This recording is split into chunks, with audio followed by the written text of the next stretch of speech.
Eu estava Jorge. fazendo a apresentação do Ramon aqui para a gente já iniciar também a palestra. Estava até comentando que o Ramon, amanhã de manhã, ele já tem outra palestra para dar também, então, só para a gente não ficar aqui até muito depois do horário também falando com ele. Mas, Ramon, enfim, The floor is yours.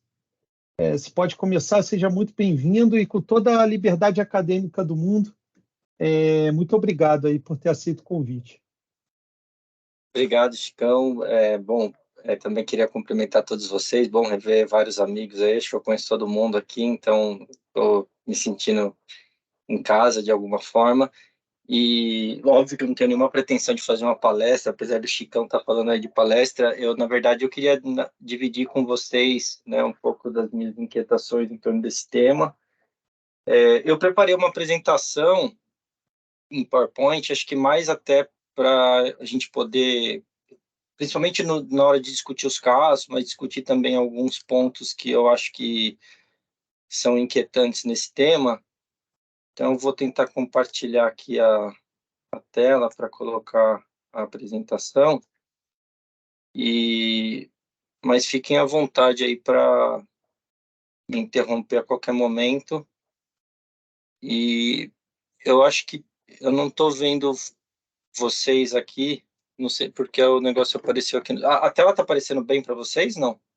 Apareceu aquela opção de quem vai projetar, né? Que aparece o teu slide e o próximo. Então tá ao Agora contrário apareceu em aqui. tela cheia. Agora apareceu em tela cheia. Tá. Que estranho, porque para mim ficou invertido aqui, mas tudo bem, eu vou apresentar com essa tela. Aqui eu estou olhando para vocês, né? Tá sim, tá sim. Tá. Então eu vou apresentando assim. Bom, basicamente aqui o que eu vou tentar cobrir é falar das opções realisticamente disponíveis na lei, falar um pouco de como isso é qualificado no discurso jurídico, trazer um pouco das orientações da OCDE em torno desse tema. Depois a gente vou falar das experiências internacionais e o que são opções que não estão disponíveis, como eu faço essa avaliação das opções disponíveis, como eu escolho ela, como eu faço essa matriz de opções e tomo uma decisão, e quais os problemas jurídicos que ela suscita aqui no sistema tributário brasileiro especificamente. Bom, como vocês todos sabem, né, essas opções realisticamente disponíveis, elas estão inseridas no contexto do delineamento da transação para fins de controle de preço de transferência. O delineamento, como vocês sabem, é aquele processo, né, que envolve basicamente 5 etapas, mas que o objetivo central dele é eu definir qual é a efetiva transação, né, qual que é o real deal que está em jogo ali, e para isso eu vou levar em consideração os termos contratuais, o comportamento das partes, as funções, ativos e riscos, as características específicas dos bens e direitos, as circunstâncias econômicas, né, o nível de mercado que é explorado, eventualmente as características essenciais desse produto, as estratégias de negócio que são perseguidas pela parte, tudo isso vai influenciar. E dentro desse contexto do delineamento, nós temos a análise das opções realisticamente disponíveis. Eu vou passando mais rápido aqui essa parte introdutória, porque todos vocês conhecem, né, muito bem. Aqui tem um ponto interessante, né, na redação, na forma como isso foi implementado. O que eu queria chamar a atenção aqui são 2 pontos, né? Um é que no delineamento da transação controlada, eu tenho que considerar as opções realisticamente disponíveis para cada uma das partes, de modo a avaliar a existência de outras opções que poderiam ter gerado condições mais vantajosas para qualquer das partes. Esse é o primeiro ponto. Então, é uma análise holística que eu tenho que olhar sobre a perspectiva das duas partes. Então, isso torna essa análise mais complexa, porque se eu estivesse falando, por exemplo, de uma operação financeira, eu tenho que olhar sobre a perspectiva do credor e do devedor. Do credor, eu teria que olhar todas as opções de investimento que ele tem, ou seja, se ele poderia aplicar aquele recurso no mercado com uma taxa de retorno maior e um risco menor do que utilizar aquele recurso dentro de uma operação intragrupo. E sob a perspectiva do devedor, eu teria que olhar, né, se ele tem outras opções para obter aqueles recursos com um custo financeiro menor. Em umas transações mais complexas, fazer essa análise sobre as perspectivas das duas partes nem sempre vai ser uma tarefa fácil, como a gente vai ver um pouco mais adiante. E o segundo ponto que é importante destacar é que eu posso considerar como uma opção, inclusive, a não realização da transação. Ou seja, eu posso considerar que a parte não deveria ter feito nada, que é o exemplo da OCDE, né, quando ele fala de celebração de um contrato de seguro cativo em uma situação, em uma região que tem enchente todo ano. Né? A opção realisticamente disponível seria não realizar, por exemplo, a transação e simplesmente assumir o risco ou realocar a fábrica para outra localidade. No artigo 8º, o que é importante? Ele traz o conceito de que partes independentes, né, partes não relacionadas, se comportariam de maneira comercialmente racional. Então, quando se concluir que partes não relacionadas agindo em circunstâncias comparáveis e comportando-se de maneira comercialmente racional, consideradas opções realisticamente disponíveis, então aqui vai ter algo que eu quero discutir adiante, que é essa imbricação, essa relação que existe entre o comportamento economicamente racional e as opções realisticamente disponíveis. Então, se eu considerar que uma parte independente agindo de forma economicamente racional, diante de todas as opções disponíveis, não teriam realizado a transação, eu vou poder desconsiderar, o fisco vai poder desconsiderar ou substituir essa transação por outra transação alternativa. Então, aqui eu estou diante da hipótese de não reconhecimento, né, que a OCDE chama de non-recognition nas guidelines, que seria umas circunstâncias em que, a partir daquela ideia de arm's length behavior, então não estou olhando só mais para o preço que seria praticado por partes independentes, mas também para o comportamento de partes independentes, eu poderia desconsiderar ou requalificar uma transação. Isso traz, né, sob o ponto de vista do discurso jurídico, uma indagação, né, do que seriam essas opções realisticamente disponíveis e essa ideia de um comportamento economicamente racional. E aí eu estou dividindo aqui com vocês a minha visão sobre esse tema. Nunca vi nada escrito ainda sobre isso, mas na minha visão, a ideia de opções realisticamente disponíveis, ela funciona basicamente como uma cláusula geral. Então, é um conceito jurídico que tem um grande grau de abertura e que vai ser concretizado pelo intérprete no momento da aplicação da lei.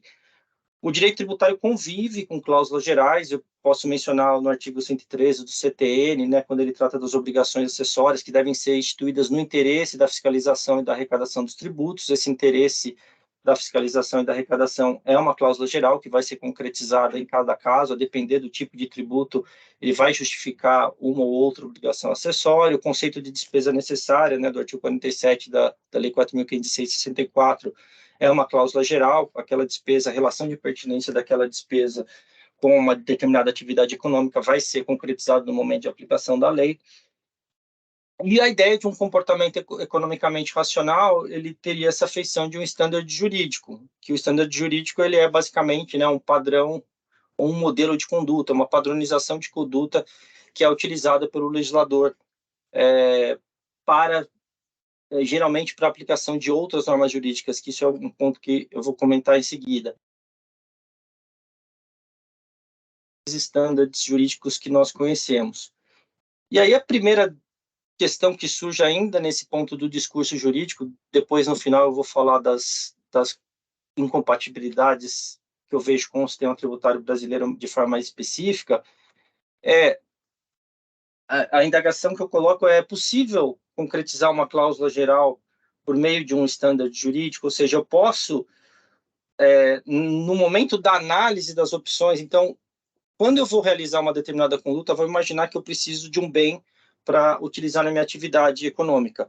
Eu posso comprar aquele bem, eu posso alugar, eu posso arrendar, eu posso tomar em comodato, eu tenho diversas opções que são realisticamente disponíveis para conseguir aquele objetivo empresarial que é o bem que eu preciso utilizar na minha atividade. Então, eu tenho quase que uma matriz, um leque de opções.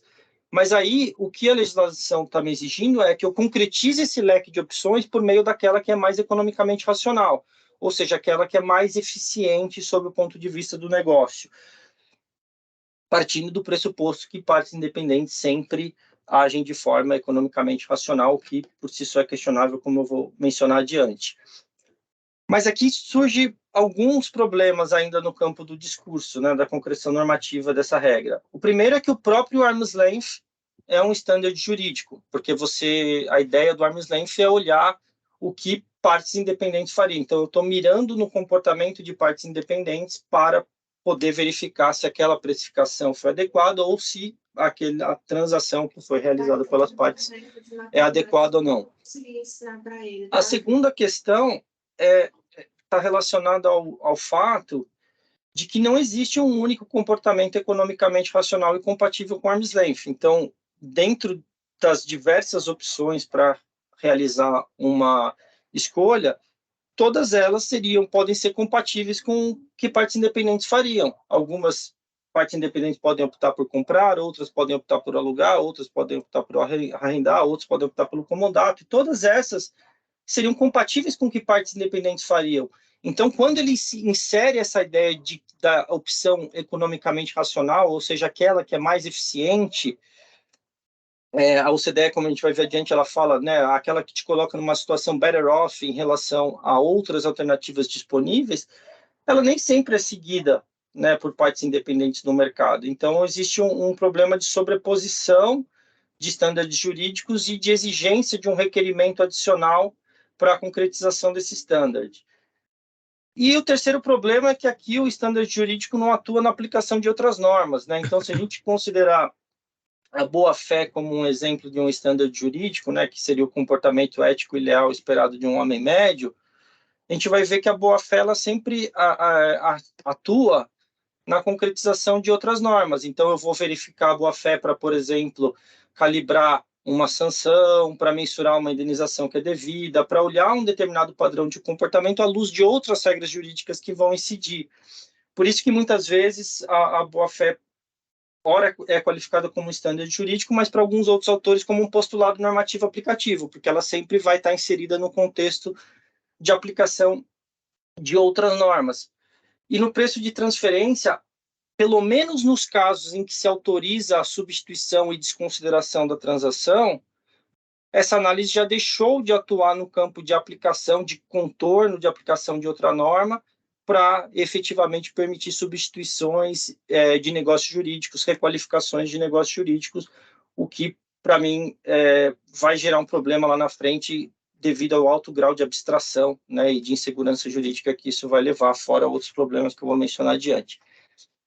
Então, acho que aqui seria um pouco dos desafios, né, na identificação de como essas regras operam no campo do discurso jurídico. E daí, se a gente seguir para as diretrizes de preço de transferências do OCDE, para tentar, né, extrair um pouco mais de contorno para essa aplicação prática das opções realisticamente disponíveis, a gente vai ver que isso é algo, né, que surgiu nas diretrizes de preço de transferência em 95, como alternativas disponíveis, que foi inspirado na legislação norte-americana, e depois, em 2010, foi efetivamente concretizado como opções realisticamente disponíveis, mas naquele momento inicial ainda com uma abrangência muito menor do que nós passamos a ver no cenário pós-projeto BEPS, né? Então, após ações 8, 9 e 10 do projeto BEPS, em que realmente veio aquela ideia de olhar o comportamento economicamente racional, diminuir o valor da propriedade jurídica, né? Houve toda uma preocupação da OCDE em relação ao fato de que a propriedade de intangíveis e a alocação de risco poderia ser mudada com simples instrumentos contratuais e se atribuir uma maior relevância às funções. Então, toda a criação de valor teria por trás funções relevantes que estão sendo desenvolvidas por pessoas. E para combater estruturas, né, de planejamento tributário envolvendo controle de preço e transferência, se deu maior importância para essa análise da racionalidade comercial das operações. E aí, como eu já mencionei, a OCDE também segue essa linha de que é uma análise holística, que considera as duas partes da transação. Ela aqui são tudo tradução de trechos que constam das diretrizes, né? Partes independentes, antes de celebrar uma transação, comparam suas condições com outras opções disponíveis.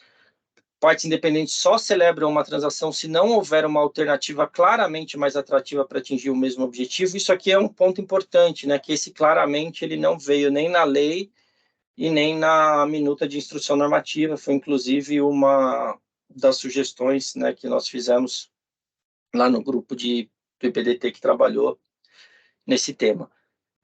Partes independentes não escolhem uma transação que os coloque em uma situação pior que uma alternativa mais atrativa. Partes independentes devem avaliar as diferenças economicamente relevantes e os riscos das opções. E aí a OCDE cita um exemplo muito básico, né, de que antes de comprar um produto, partes independentes avaliam se é possível comprar o mesmo produto de terceiros por um preço menor. Então, para justificar que partes independentes agem de forma economicamente racional, e a capacidade das partes pode influenciar na análise do HORA. Então, isso é um ponto importante que de alguma forma, também atua nesse fechamento, né, do que são as opções disponíveis. Então, se existe uma opção, mas no contexto daquela empresa, aquela opção seria completamente fora da realidade dela, faltaria até expertise para executá-la, aquilo não é uma opção disponível. Então, se eu tiver uma alternativa que seja extremamente complexa, então, se eu estou falando, por exemplo, de financiamento intragrupo, e eu quiser colocar, por exemplo, entre as opções disponíveis, estruturas com instrumentos financeiros híbridos ou compostos, para mim isso não deveria entrar na análise, porque esses instrumentos, como eles podem ser formatados de N formas, ou seja, tem uma grande flexibilidade na formatação desses instrumentos financeiros complexos, deixa de ser uma opção em si, um caminho em si específico e típico. Ele virou algo que eu tenho até dificuldade de avaliar qual é a relação de risco e retorno desses instrumentos, né? Quando eu faço uma análise de custo de capital próprio, por exemplo, todas aquelas metodologias que a gente conhece que funcionam para capital próprio e capital de terceiros não funcionam bem, por exemplo, para os instrumentos financeiros híbridos, justamente por conta dessa flexibilidade que existe na formatação. Então, se eu tiver algo que as partes não tenham expertise, então posso falar, por exemplo, operações com derivativos com finalidade de hedge. Se for uma empresa que não tem uma tesouraria sofisticada, eu provavelmente vou ter que considerar o contrato futuro de moeda, um swap, operações menos complexas, e não, por exemplo, opções com derivativos embutidos e outras operações mais complexas. Falta expertise para aquilo ser uma opção disponível para aquela parte. Outro ponto que consta das guidelines é essa ideia de que eu posso, né, substituir, eu posso desconsiderar ou substituir uma transação se elas diferirem do que partes independentes agindo, né, de forma comercialmente racional em circunstâncias comparáveis faria, inclusive considerando a perspectiva das partes e as opções realisticamente disponíveis, como está destacado, que confirma, né, aquela imbricação que eu mencionei antes. E aí, para a gente já seguir para os casos, né, eu trouxe 4 casos aqui da experiência internacional.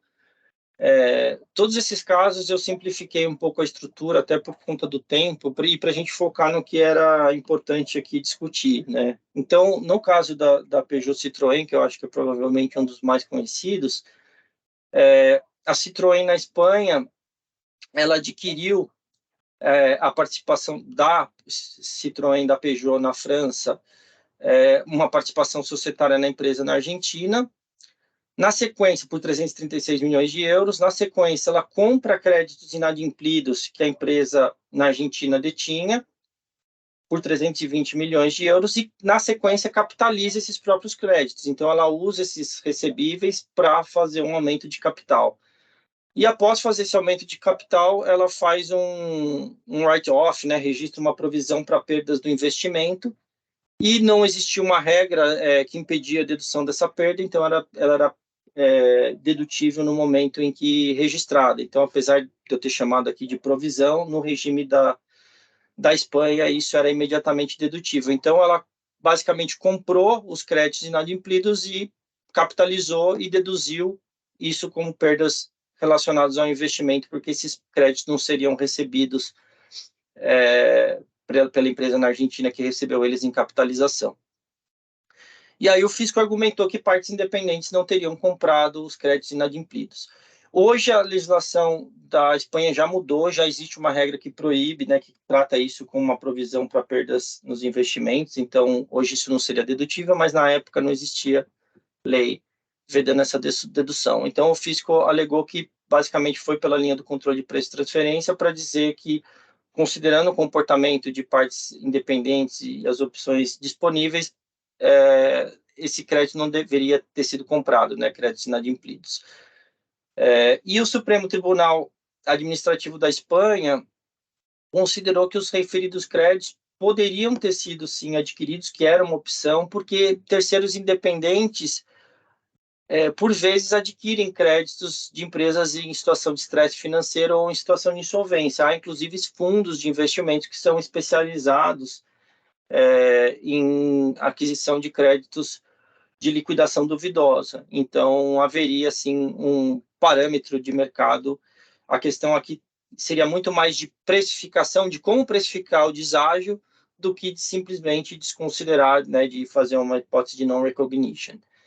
E um outro ponto que é interessante é que o Supremo Tribunal Administrativo da Espanha considerou que o artigo 9º do Acordo de Bitributação, que é baseado, né, na Convenção Modelo da OCDE, ele não autorizaria essa requalificação de transação, porque ele sempre fala de ajuste nos lucros decorrentes de operações entre partes relacionadas.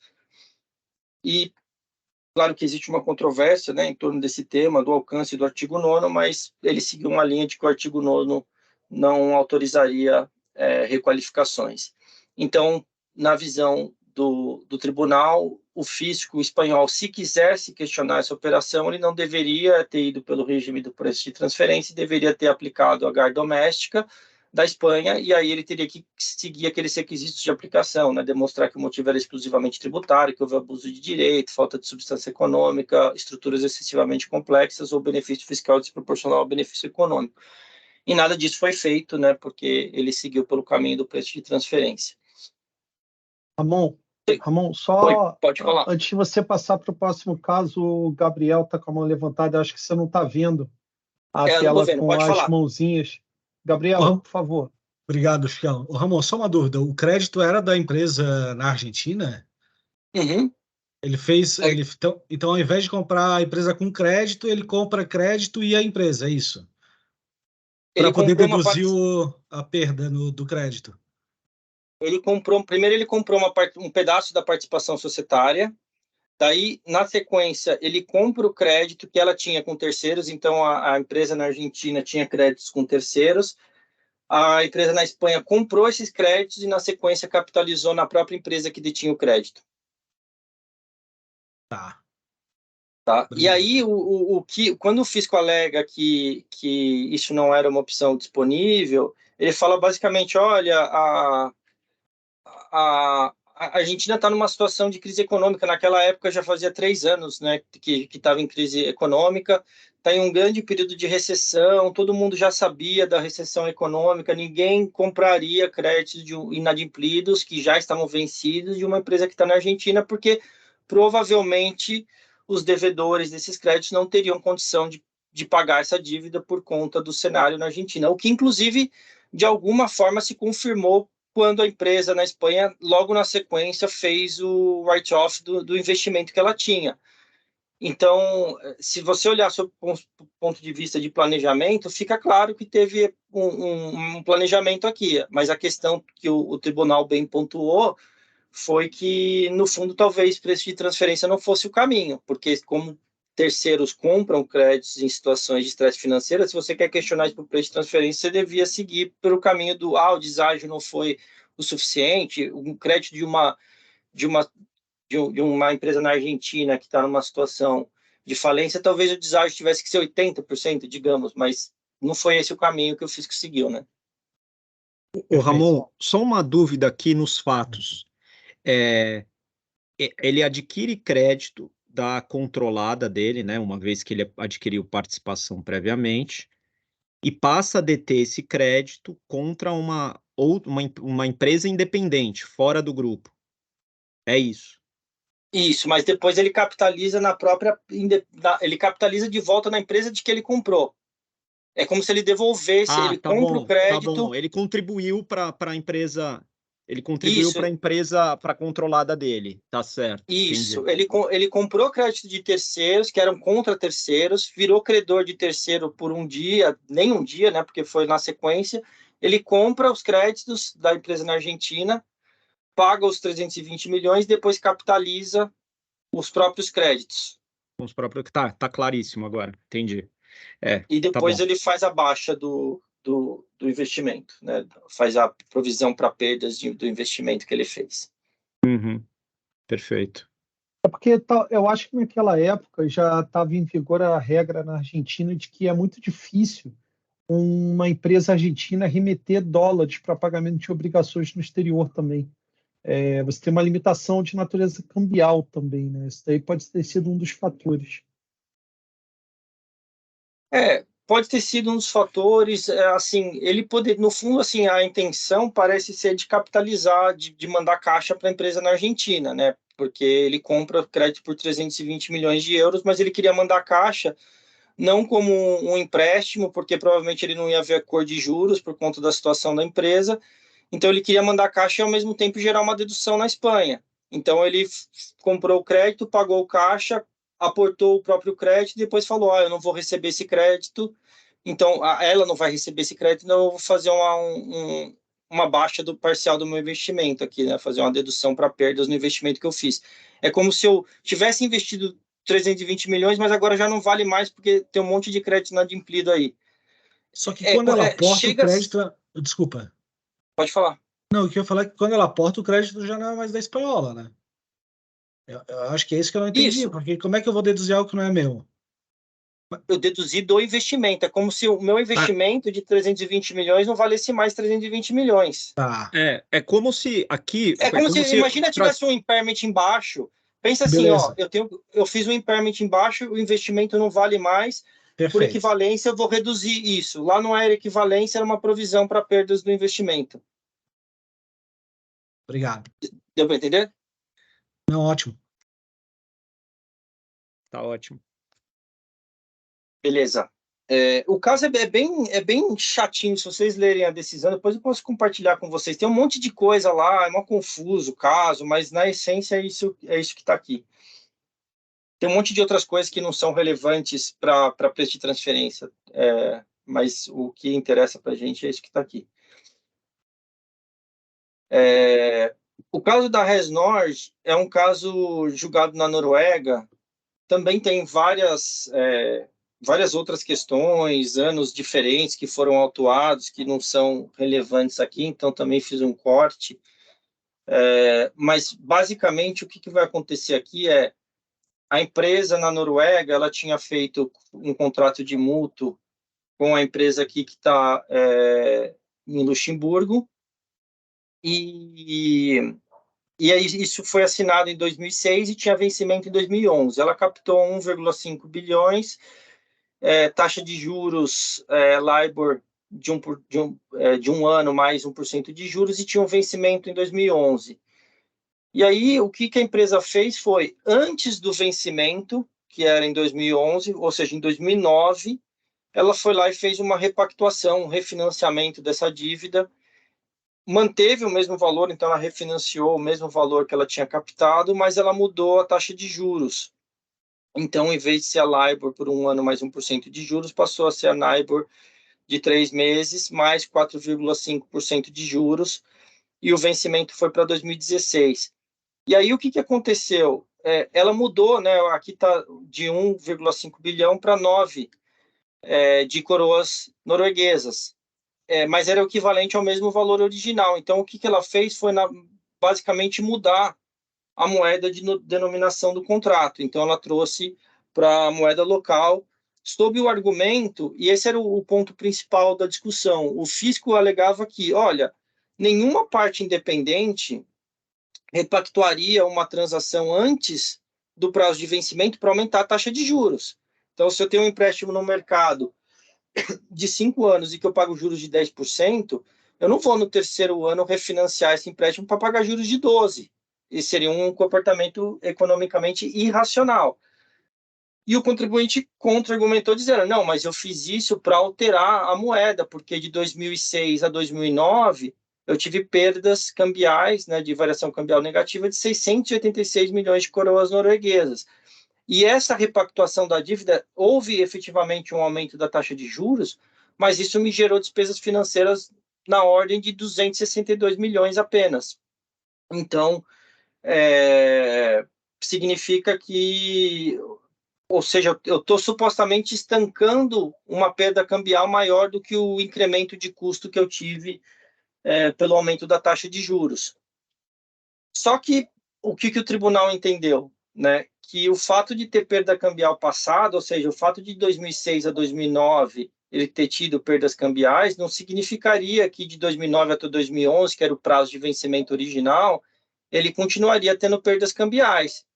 E o aumento da taxa de juros é algo certo, né? Você repactou, daqui para frente você vai ter uma dívida maior a título de juros. Então, com isso, o tribunal considerou que o refinanciamento não foi uma escolha economicamente racional, porque ela passou a ter juros mais elevados, e o fato de ela ter perdas cambiais passadas não significa que haverá perdas futuras. Na minha visão, um precedente absolutamente questionável, né? Porque, no fundo, assim, a variação cambial é um fator completamente incerto e alheio à vontade das partes, ainda que você tenha alguns elementos que você possa utilizar para tentar prever o comportamento da moeda, você pode ter eventos extraordinários que alterem completamente o fluxo esperado do mercado, como a gente viu na crise financeira de 2008, como a gente viu na pandemia mais recentemente. Então, sob essa perspectiva, né, impedir que as partes possam fazer reajustes com um objetivo teoricamente legítimo, né, de evitar perdas cambiais, apenas porque houve um impacto no aumento da taxa de juros, é uma ingerência muito grande, na minha visão, na decisão dos administradores. Agora, esse caso é interessante porque, se a gente olhar aqui para a realidade brasileira, né, eu citei aqui só para efeito de comparação esse caso da Unilever, de 2019, em que se concluiu que alterações na moeda do contrato, que também levaram a um aumento das taxas de juros, das despesas financeiras, no caso, né, não da taxa de juros, caracterizariam uma liberalidade do seu controlador e não despesa necessária. E aí, o que é interessante nesse caso, né, que a gente vê aqui, a fundamentação ela é bem curta, é só isso que eu coloquei aqui, mas a gente vê que a recorrente alega que a troca teria sido feita a seu próprio favor, já que a dívida foi estabilizada em moeda nacional. Então, a mesma coisa que aconteceu no caso da Noruega, né, que eles trocaram dólar por coroas norueguesas, aqui eles trocaram dólar por real. Mas o que o fisco entendeu aqui? Que o cenário o CARF entendeu que o cenário era 2004, havia uma expectativa de valorização do real. Então, basicamente aqui, né, nesse trecho que está, diante das expectativas de valoração da moeda nacional em 2004, a credora, que é a empresa no exterior, cuja atividade é conceder empréstimo, preferiu aumentar sua exposição em reais brasileiros.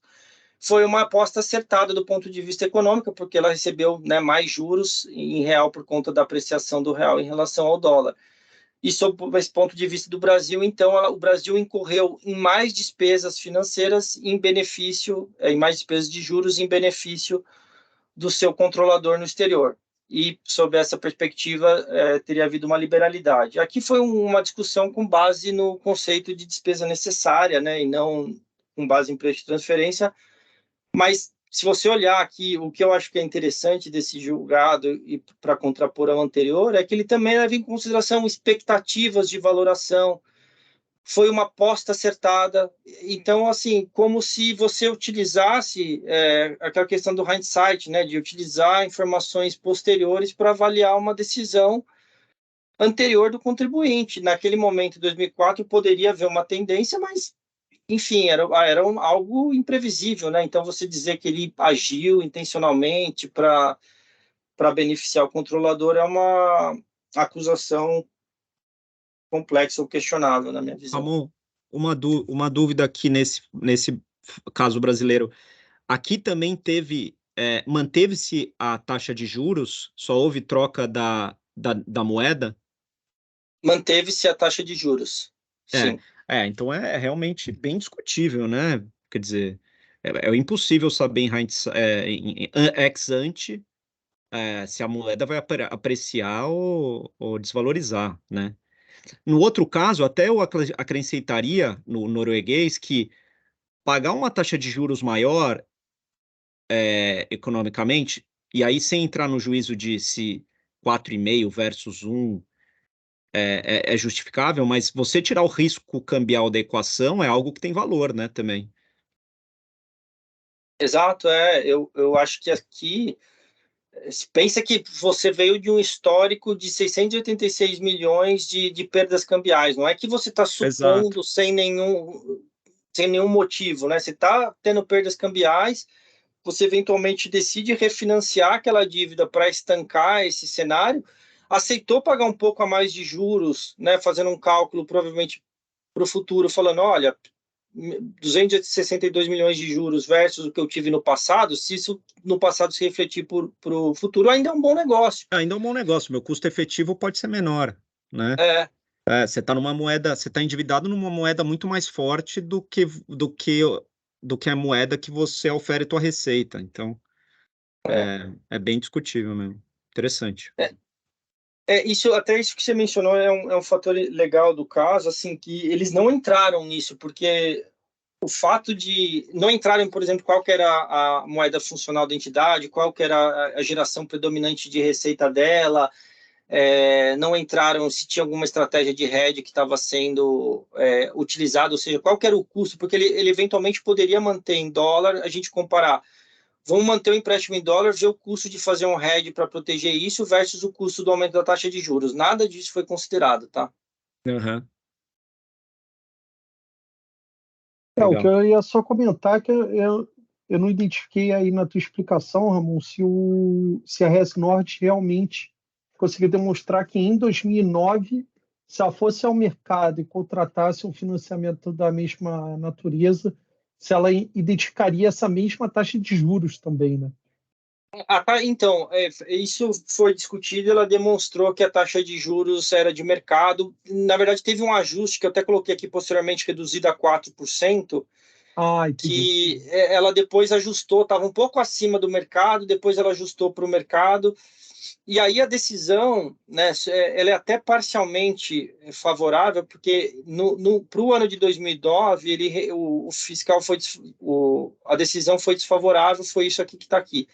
Daí para 2010 e 2011, como teve uma reestruturação na empresa, outras plataformas de petróleo que iam ser utilizadas, ela ia precisar de novas captações de qualquer jeito no mercado, aí o tribunal, levando em consideração, olha, ele ia ter que pegar de recurso de qualquer jeito no mercado, a taxa que ele pegou no mercado depois foi até maior que essa, ele para 2010, 2011 ele validou, né? Então a manutenção do lançamento foi só para 2009, mas daí teve todo um contexto de uma outra reestruturação que ia deixar o caso mais complicado, por isso que eu travei só 2009. Legal, entendi, perfeito.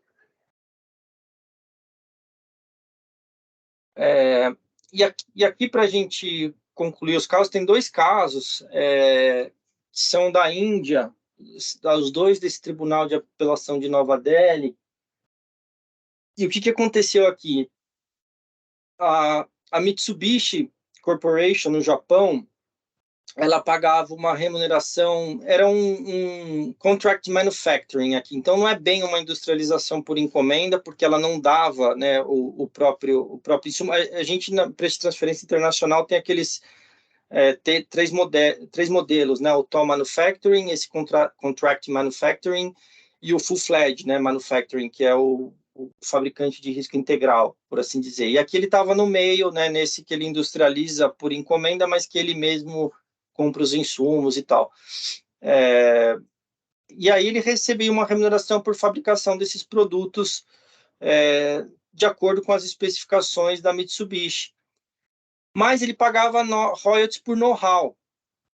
E aqui, né, a gente sabe que muitas vezes aqui no Brasil know-how é qualificado como assistência administrativa e assistência técnica, mas lá eles estavam chamando de royalties por know-how, então eu mantive aqui alinhado com o que está no caso. E aí o que basicamente o fisco indiano alegou? Que os royalties seriam indedutíveis, porque se eu estou num contrato estou fabricando por encomenda, por conta e ordem da Mitsubishi, essa fabricação já pressupõe que eu siga as instruções do fabricante. Então, é quase que inerente a uma fabricação por conta e ordem que eu siga os modelos, os desenhos, as especificações do produto. Eu tenho que fazer o processo de fabricação segundo as orientações dele, então não deveria pagar royalties por know-how. Então, partes independentes, agindo de forma economicamente racional, segundo as opções disponíveis, não teriam efetuado pagamento de royalties nessa situação. E aí o Tribunal de Apelação, aqui tem uma divergência na análise dos fatos, né, que o Tribunal de Apelação constatou que essa sonda ela não fabricava apenas para a Mitsubishi. Então, o que justificaria, na visão do tribunal, o pagamento de royalties, né? Então, eu até transcrevi aqui o trecho, ele fala, apenas uma fração dos produtos fabricados pela empresa atuada foram vendidas para a Associated Enterprise, né, aqui o AE. A maior parte das vendas eram para partes não relacionadas. Então, ele não era um fabricante cativo que só fabricava. Então, toda essa tecnologia de fabricação e de fornecimento, ainda que relacionado aos produtos da Mitsubishi, ele também poderia ser aplicado para outros processos industriais que estavam sendo feitos, o que justificaria o pagamento de royalties. Então, nesse caso, a decisão foi favorável ao contribuinte. O que é interessante aqui, que eu acho que eu queria chamar a atenção, é para aquele risco de que passagens isoladas, né, das guidelines da OCDE podem eventualmente ser utilizadas em um lançamento de ofício de forma descontextualizada, porque toda a autuação fiscal foi feita, né, embasada nesse parágrafo 6.17 das diretrizes de 2010, que não estão mais, né, na versão atual das diretrizes de preço e transferência, mas que ela basicamente fala, olha, se você tem uma venda de intangíveis, né, remuneração pelo uso de intangível, muitas vezes isso pode estar incluído no preço cobrado na venda do produto, né? Se você é um distribuidor, a gente vai ver um caso adiante, né, que um distribuidor que vende um produto acabado e paga um royalties por uso de marca, ou aqui nesse exemplo, né, o cara vende, né, o fornecedor vende produtos inacabados, né, produtos intermediários, e ao mesmo tempo disponibiliza aquela experiência em relação ao processo de fabricação, a conclusão do processo de fabricação. E daí a OCDE fala, olha, precisa ser avaliado se tem que ou não que ser feito um pagamento adicional a título de royalties. Então, aqui, ele está falando, né, nesse trecho, any additional payment for royalties would have to be disallowed by the country of the buyer would depend very much upon the circumstance of each deal. Então, a OCDE está dizendo assim, olha, você tem que analisar em cada caso a circunstância do negócio para ver se efetivamente faz sentido ter o pagamento de royalties ou não, para que não tenha uma dupla dedução. Às vezes você tem aquela concessão gratuita, né, dos desenhos, das patentes, do processo de fabricação, mas isso implica, por exemplo, um preço menor nos produtos intermediários que você adquire. Então, tudo isso tem que ser avaliado, né, de acordo com os fatos e circunstâncias de cada caso.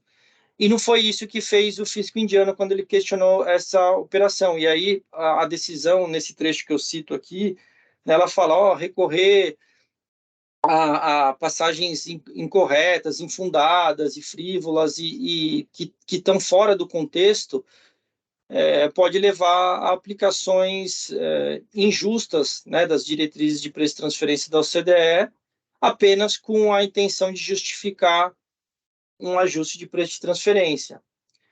Então, isso é algo que a gente pode, né, vir a conviver no futuro, né, como as passagens das diretrizes de preço de transferência da OCDE, até para que seja atingido consenso dentro da OCDE, elas são bastante abertas e fluídas.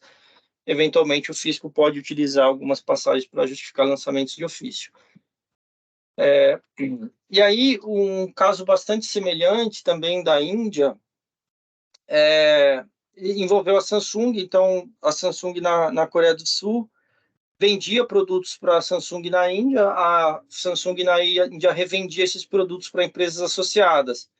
E aí o fisco, de novo, né, ele fez um recorte dos fatos, como a gente vai ver adiante, ele falou que a empresa só vendia para partes associadas e falou, olha, se você só vende para partes associadas, não faz sentido você pagar royalties pelo uso de marca. Então, eu compro o produto que é fabricado pela Samsung na Coreia do Sul, revendo, era como se eu tivesse, né, um distribuidor de grande porte, assim, uma grande trading na Índia, que depois revendia para distribuidores locais, que eram essas empresas associadas.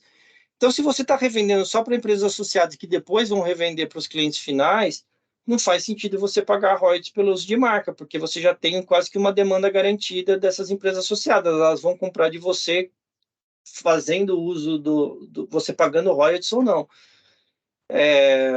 E aí o tribunal, o fisco... então, assim, aqui está o trecho, né? Nenhuma parte independente entraria nesse tipo de contrato para pagar royalties para uma empresa associada se ele só exporta, né, para outras empresas associadas. E aí o Tribunal de Apelação constatou que os royalties não eram só pelo uso de marca, mas também para ter acesso a know-how, projetos, desenhos e patentes. E que a empresa na Índia também vendia produtos para terceiros independentes. Até a maior parte das vendas do contribuinte eram para clientes não relacionados, né, como consta desse trecho da decisão. Então, aqui também a decisão final foi favorável ao contribuinte. E isso, acho que aqui eu terminaria os casos. Eu não sei se alguém tem algum comentário, não estou vendo aí as mãos. Aqui eu tinha colocado só um ponto para a gente já...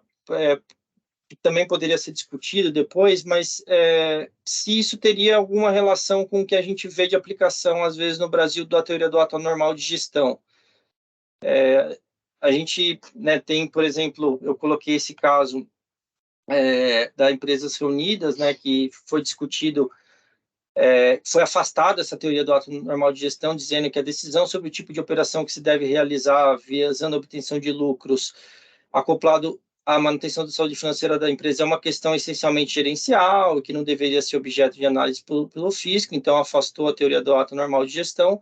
Mas a gente tem, né, aquele caso emblemático da Colgate Colinos, né, envolvendo controle de endividamento quando ainda não havia regras de subcapitalização no Brasil, em que foi adotada essa teoria do ato normal de gestão para dizer que aquele ato, né, que aquele endividamento não foi no interesse da empresa. E às vezes a gente vê essas discussões em alguns negócios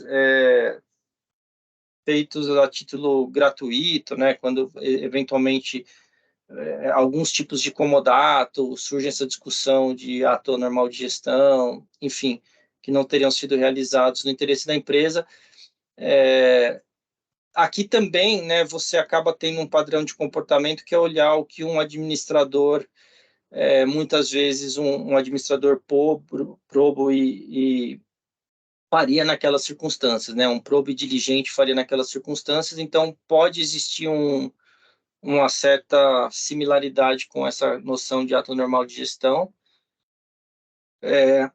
Eu coloquei aqui também para a gente discutir, né? Isso é um pouco do que a gente, muito mais relacionado à doutrina, então não é algo que consta expressamente das diretrizes de preço de transferência da OCDE, mas o que a doutrina internacional aponta como opções não disponíveis, né? Questões que dependam de violação de regra regulatória ou que sejam ilegais, né? Então, se eu sou obrigado para fazer uma determinada opção que o fisco considera, se para fazer isso eu tenho que violar uma regra regulatória, isso não deixa de ser uma opção, ou se aquilo é ilegal, também deixa de ser uma opção. Acho que tem casos, né, de seguradoras cativas para acessar mercado mutualista, que podem violar regras regulatórias. Tem casos daqueles hedge centers, o caso da ADM, que foi discutido no CARF, né, de hedge centers no exterior. Enfim, daria para pensar algumas situações em que isso ocorre. A opção é contra... Ramon, desculpa te falar. interromper, eu achei muito pertinente esse teu comentário, porque quando você falou da questão do ato normal de gestão, e justamente essa questão da violação de legalidade também. Eu já recebo essa pergunta, acredito que muitos aqui já tenham recebido também, de empresas multinacionais que tenham uma matriz no exterior e que você tenha uma regra na normativa de preço de transferência local, né, da matriz, em que você tem que fazer um rateio de muitos custos que o fisco brasileiro vai chegar como shareholder costs.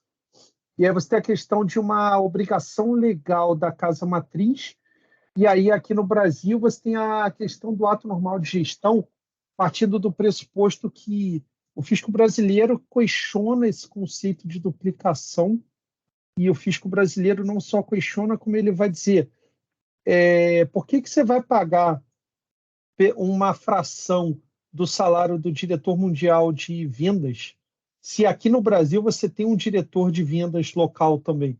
Então não era para ter, porque o cara já está trabalhando em benefício da brasileira. Então, eu acho que essa questão de violação de regra regulatória ou violação legal, ela vai casar também muito com talvez ela venha de encontro a essa questão do ato normal de gestão. Não sei se você chegou a pensar sobre isso, se tem alguma opinião também sobre isso. Eu acho que assim tem dois pontos aqui, né? Um é que muitas vezes essa duplicação de serviços é apenas aparente, né? Porque você pode ter um benefício adicional quando você tem um diretor adicional de fora com uma perspectiva global, dando insights em relação ao diretor local, em relação à política de vendas, por exemplo, que está sendo adotado. Então, muitas vezes, simplesmente olhar para o cargo e dizer que há uma duplicação, na minha visão, é completamente equivocado. E tem toda aquela questão de, por exemplo, eu posso pedir uma opinião legal, um cliente pode pedir uma opinião legal para o BMA e depois querer uma segunda opinião legal do mesmo assunto do Maris para ele ter mais conforto em relação à decisão que ele está tomando. E isso não é uma duplicação, partes independentes fazem isso. Então, eu acho que um primeiro passo é efetivamente olhar, existe uma duplicação de atividades numa situação como essa? Na minha visão, provavelmente não. Mas fora isso, indo para a questão regulatória, eu acho que eu não posso colocar como uma opção disponível algo que seja vedado por regras regulatórias ou que seja ilegal. A questão aqui que vai surgir, que no seu caso, que é talvez um pouco diferente, no seu caso, é uma imposição de uma regra fiscal estrangeira, certo? Isso mesmo, isso mesmo. A própria regra de preço de transferência tem um conceito diferente do que são shareholder activities, de quais gastos se enquadram no conceito de shareholder activities, pelo que eu entendi. E aí a gente vai entrar naquela discussão que, por exemplo, o nosso conceito de partes relacionadas é muito mais amplo do que o que existe lá fora. Então, um estudo de benchmark feito por uma empresa no exterior provavelmente vai ter transações lá que, sob o ponto de vista da legislação brasileira, são partes relacionadas. E aí, para cumprir a legislação brasileira, eu não vou aceitar aquela prática do outro estado. Então, esse choque entre regras específicas que os países têm quando eles transplantam as diretrizes da OCDE para o direito doméstico vai naturalmente acontecer, mas aí é difícil dizer que um estado tem que ceder diante do outro. Talvez o que a gente pudesse fazer no plano dos negócios, tivesse uma regra tributária que trouxesse uma consequência fiscal desvantajosa para aquela opção, isso tem que ser ponderado na minha decisão, e aí dentro daquela matriz de qual é a melhor opção a seguir, como o ônus tributário vai ser considerado, ela vai deixar de ser a opção mais atrativa, ela vai cair, né, entre as opções disponíveis na minha ordem de prioridade. Então, se eu tenho uma opção que vai me gerar maior custo fiscal, na outra jurisdição por conta de uma regra local, isso deveria ser ponderado e ela deixa de ser a mais vantajosa, talvez. Eu acho que é uma discussão complexa, a gente teria que pensar um pouco nos detalhes aí. Beleza, acho que sem dúvida. Bom, aqui, contra-intuitivo, extremamente complexo, é mais ou menos aquilo que a gente já discutiu, partes não tinham conhecimento daquela opção, então isso é um daqueles pontos que a gente já começa a poder questionar, né? Eu peguei isso da doutrina internacional, como eu falei, não ter conhecimento, aqui não se aplica aquela presunção de conhecimento da lei, né? Aqui é não conhecimento de uma opção, de um caminho negocial, de uma possibilidade de estruturar aquela operação. né? Então, esse desconhecimento... Desculpa, Ramon, te interrompi, Pode mas falar. eu queria dizer que até porque entre partes independentes, isso é o que dá edge, né, competitivo, vantagem competitiva, né? Muitas vezes você não tem uma determinada estratégia, você não está ciente de uma opção mais eficiente, e você, por conta disso, perde market share e etc e tal, né? Exato, Você um vai fator saber. de competitividade, né, É um das fator de empresas. competitividade, exato. E se a última opção seria viável para as partes, mas não se amolda aos interesses do grupo. O que também é uma questão que pode gerar uma certa controvérsia, porque, né, se a gente partir do Separate Taxpayer Approach, a gente deveria considerar as perspectivas de cada uma das entidades. Mas, no fundo, né, a gente já sabe todas as deficiências do arm's length, então, se a gente levasse a ferro e fogo o Separate Taxpayer Approach, a gente não teria alocação de sinergia, a gente não teria cash pooling, a gente não teria várias outras estratégias que existem. Então, acho que é um desvio que a gente consegue conviver, né? E como avaliar qual opção realisticamente disponível é a mais eficiente, né? A OCDE também não traz critérios para isso. Geralmente, como a gente viu da prática internacional, a gente sempre tem quase que uma análise ex post baseada no comportamento de terceiros. De todos os casos que eu li, eu não trouxe todos aqui pelo tempo, mas de todos os casos que eu analisei, em nenhum deles eu vi um baita detalhamento numérico do FIS, com a apresentação de uma matriz decisória, dizendo qual era a opção, quais eram as opções disponíveis, por que aquela era melhor, comparando numericamente risco e retorno, etc. É sempre uma argumentação, terceiras independentes não fariam isso, porque isso não faz sentido econômico, é algo mais supérfluo. Então, é sempre uma justificação no âmbito do lançamento. Nos estudos de preço de transferência, ou seja, quando você está fazendo uma justificação prévia, você tem uma transação que você já vislumbra que pode ter outros caminhos e você já quer se resguardar, geralmente você vai fazer uma análise de risco e retorno, você vai trazer os resultados das duas opções a valor presente para mostrar que aquela opção que você seguiu é a mais adequada, vai simular possíveis riscos de cada opção. Então, se eu fizer um empréstimo, eu tenho risco de capacidade de pagamento, tenho risco de variação cambial, se eu fizer aumento de capital, né, são outros fatores, então eu tenho o risco do negócio em si, e aí eu simulo esses riscos e tento mensurá-los, tento fazer uma comparação entre eles, faço o cálculo, muitas vezes, do custo de oportunidade, né, de cada uma das partes, levando em consideração, inclusive, custos de reinvestimento que eles tenham, por conta de diferenças de prazos de realização das opções, e poder de barganha, né, na negociação, eventualmente um momento favorável, que permita uma negociação específica e torne aquela via mais vantajosa do que outra que esteja na mesa. E aí, para concluir, meu último ponto, eu vou ser bem rápido aqui, até por conta do tempo, até peço desculpa aí que a gente já passou, mas questões jurídicas, né? A gente tem uma questão de possível incompatibilidade com arm's length com o artigo 9º do Acordo de Bitributação, por tudo isso que a gente já está discutindo aqui, né? Não existe uma única opção compatível com arm's length, nós temos vários vieses comportamentais que influenciam nas decisões de investimento, né? Estímulos externos, impulsos internos e outros elementos que são considerados na decisão. Ou seja, se fala, né, em economia moderna que as decisões econômicas não são nem puramente racionais nem puramente emocionais, mas um mix dos dois. Eu tenho apetites e graus diferentes de tolerância a risco pelas partes, então, mesmo que a opção A seja claramente melhor do que a B, eu posso ter uma aversão a um determinado tipo de risco, eu como administrador, e não querer tomá-lo. A gente vê, por exemplo, pessoas físicas que falam, eu não uso cartão de crédito, né? Mesmo que isso seja bom, eu tenha 30 dias para pagar, economicamente faz sentido, eu não uso cartão de crédito porque já me endividei, seja lá qualquer razão. Não uso. Pronto, é uma intolerância a um determinado risco, eu não quero assumir. Partes independentes podem ter isso. Decisões justificadas por questões sociais ou até afetivas, a gente vê isso com médico, com advogados, você muitas vezes contrata não só com base na melhor qualidade e melhor preço, né? Você leva em consideração afinidade, outros fatores, relação pessoal, etc. Racionalidade limitada, a gente tem sempre uma incapacidade até biológica de absorver todas as informações para tomar uma decisão, então a gente sempre trabalha com recortes, né, no momento que a gente toma uma decisão.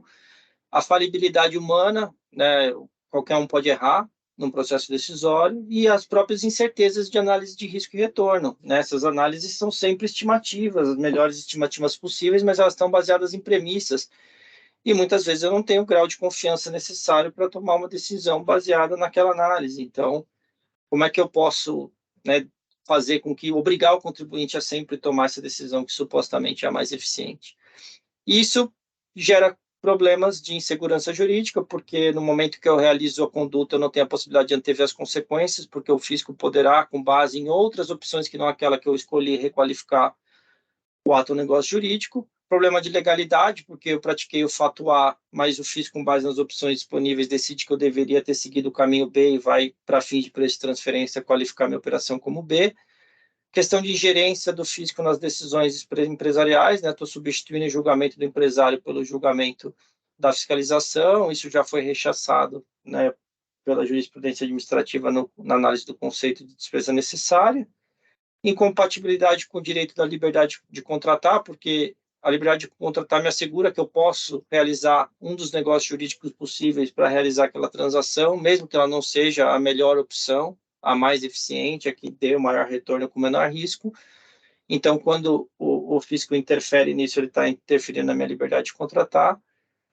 E um problema que volta, né, para a questão do arm's length, que é olhar para as opções das empresas independentes versus as opções do grupo econômico. Então, se eu fizer uma comparação sob a perspectiva das duas partes, talvez, para uma parte que esteja num cash pooling, para o credor, né, para quem tem um superávit, a melhor opção nunca seria colocar o dinheiro no cash pooling.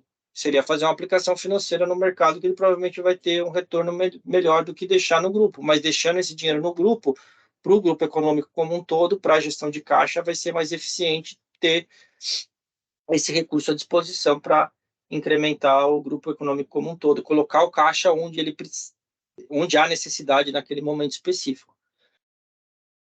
Eu acho que são essas as questões. Vou fechar aqui. Muito bom, Ramon, muito bom. Tô vendo que o Gabriel está com a mão levantada. Eu só queria, enfim, ver com o Ramon e também compartilhar com todo mundo a percepção, né?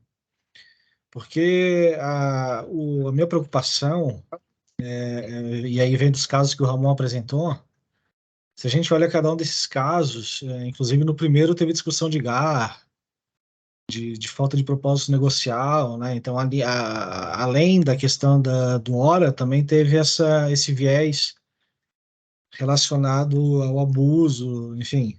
E aí a minha preocupação é como o fisco brasileiro vai tratar essas questões, né? Então, eu já vi, num debate desses, já vi alguém comentando uma situação em que, nesse planejamento tradicional que a gente tem no Brasil, em que eu faço a venda subfaturada para uma trade no exterior, essa trade faz a venda a mercado, né? Eu acabo não tributando no Brasil a 34 essa renda que acaba, enfim, sendo apurada por uma trade, geralmente com acordo de bitributação para não aplicar a regra de TBU aqui no Brasil. Então, essa seria uma operação que eu já ouvi alguém comentar que esse conceito do HORA foi aplicado para desconsiderar essa situação, e aqui me parece que no Brasil também poderia ser utilizado, né, para dizer que, realisticamente falando, não faria sentido nenhum eu atuar com essa trade, enfim, se fosse partes independentes, eu não teria essa intermediária. E em vários outros casos.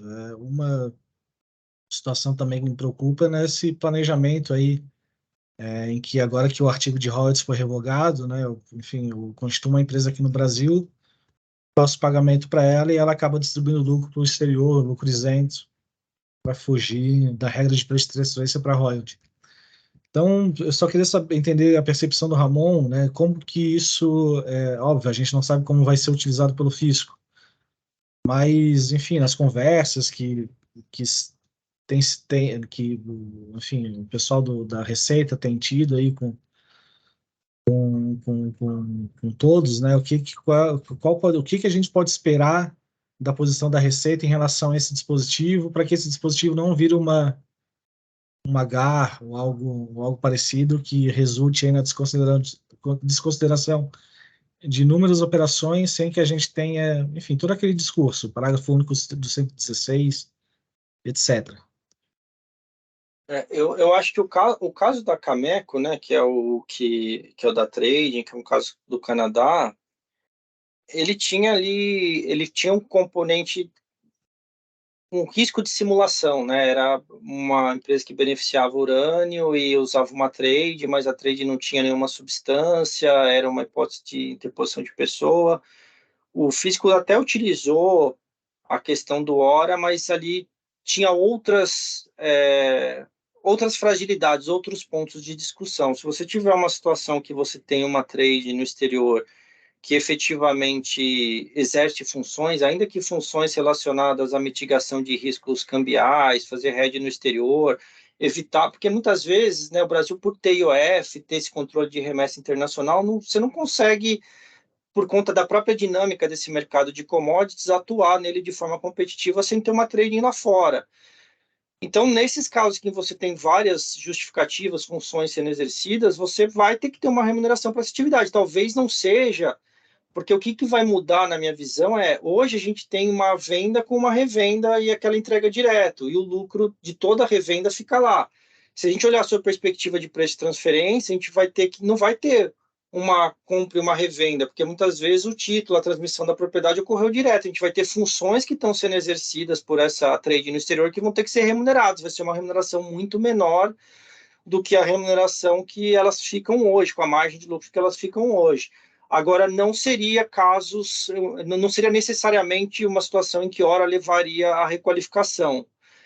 O caso dos royalties é um pouco mais complexo, se a gente pensar na estrutura tipo que uma Coca-Cola usa aqui no Brasil, ou outras empresas, né, que usam estruturas similares, que você tem uma operação em que você basicamente concede o produto e a marca é licenciada de forma gratuita, sem uma cobrança de royalties para o uso daquela marca.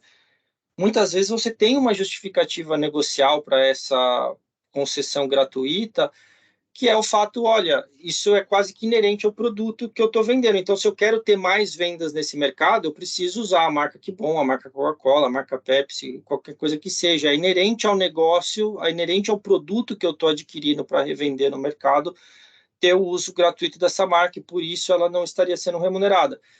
Agora, se eu levar para o ponto de vista do Hora, bom, partes independentes deixariam, né, um terceiro utilizar a sua marca de forma gratuita.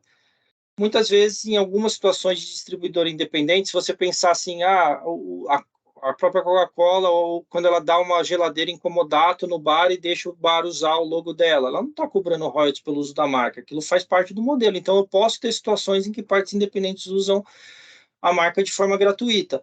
Mas pode surgir, sim, uma discussão. Porque se você junta o contexto do planejamento, numa situação como essa, você vai falar, olha, royalties, você teria limites de dedutibilidade, teria retenção na fonte.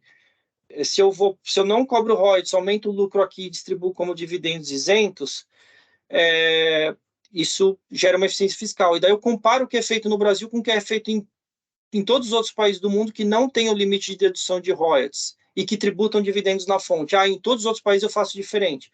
Você começa a trazer um contexto de planejamento, e aí eu acho que a análise o Hora pode vir a ser utilizado nesse contexto pelo fisco para questionar essa operação. E aí, muitas vezes, de forma, talvez o expediente devesse ser outro, ser limites do planejamento tributário, etc. Mas eu acho que pode acontecer. A sua preocupação, eu acho que é um pouco da minha preocupação que eu quis dividir aqui com vocês.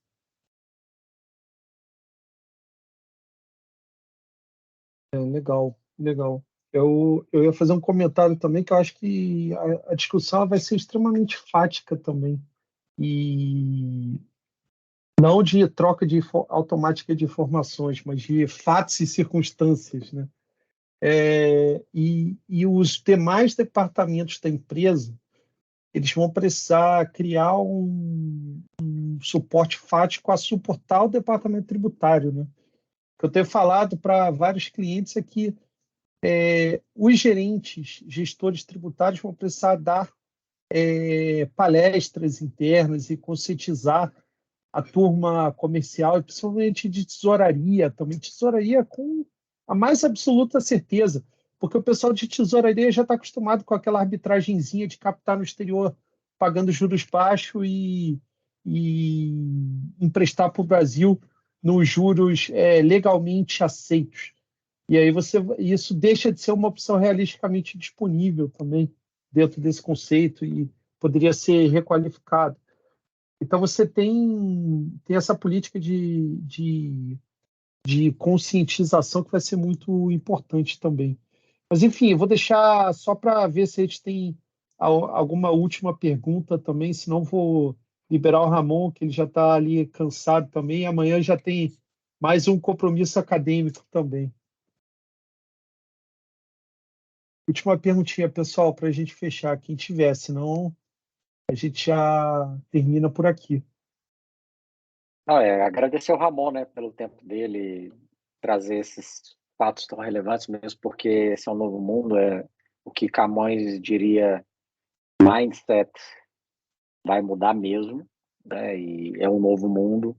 Engraçado que quando eu trabalhei na Ernst em Munique, quando eu não sei se isso mudou hoje, mas no início você ficava rodando entre as áreas, né? Você ficava um tempo numa, depois ia para outra. E duas coisas me chamaram a atenção. Uma era o IVA, que era a menor equipe. Aí dá para ver que é muito menos complexo. E a de transfer price, cara, não tinha um jurista. E eu era o primeiro jurista que estava ali. E lógico, eu sabia que eu não ia ficar muito tempo, porque eu estava nesse momento de rotação. Eu diria que a grande maioria era economista. Tem um curso lá fora que chama BVL, que é um Business Administration, que pega meio um pouquinho de tudo e que tinha que ter uma visão muito mais macro e microeconômica, mas quando dava merda, chamava o advogado, né? Mas essa mudança de mindset vai ser muito importante, até a preparação de nós, advogados, para lidar com isso, né?